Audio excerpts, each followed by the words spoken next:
This is a hard story to tell because it was my best and first experience dealing with the supernatural. It's the best because it proves not all ghost stories are about bad spirits and dark shadows that go bump in the night.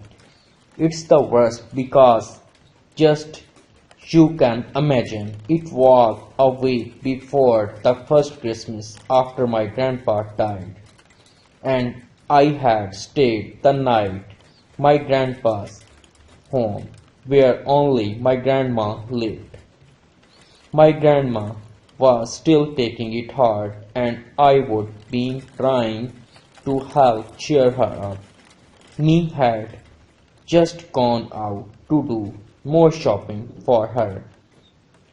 Then we went to go McDonald's to grab something for lunch. When we got back, we ate lunch and watched movie. I guess all the shopping wore her out cause her way through the movie we were watching my grandma fell asleep. As I was sitting there, I started to think about my grandpa. We were always real close, and his passing really hit me hard.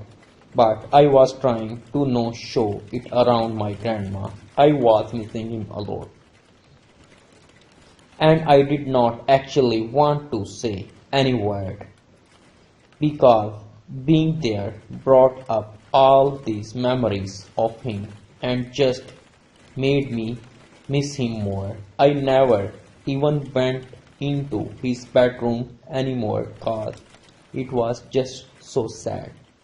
While my grandma was sleeping, I tried to pay attention to movie, but I could think about Paul, my grandpa, and all the fun stuff we did for Christmas, and how I just wanted to see him again. Then, all of a sudden, room started to feel cold. At first, I thought it was due to cold weather. Then everything felt heavy, and it got quite real quiet. The clock stopped ticking, no car noises, no nothing. It was like the whole world had just stopped. It looked at the color had started to fade away till everything had just turned grey. Then my whole body just felt being prickled, and it felt like someone was watching me. As I looked up, I almost screamed in shock. There is doorway that leads to the hallway, and I saw Grandpa was there. He was just standing there smiling at me with weird feelings. Then the only difference was kind to glow around him. I saw that frozen for what seemed like an hour. Then I started to stand up. I don't know why, maybe to hug him or maybe just to touch him to see if actually there, I don't know. But the second I got to my feet, he was gone and the world went back normal with the sounds and color back like someone had just hit the unpause button. I just stood there for a second, then realized I was crying and went to get a issue. An hour later, my mom came and got me. She and my grandma talked for a bit, but I stayed quiet, debating on whether or not to tell them what happened. I decided not to say anything to grandma just yet, but told my mom everything on the car ride home.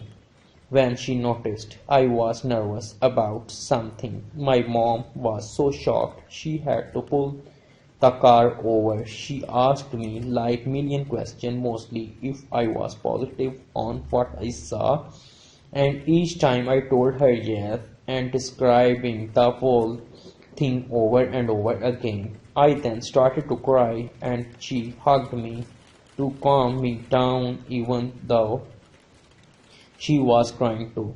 When we calmed down, she told me it was okay, but to never tell my grandma about what I saw that day. After that, I still visited my grandma, but never by myself. I don't stay overnight again. The weirdest part of all of that was that even though I was freaking out at what I saw, part of me wanted to see him again.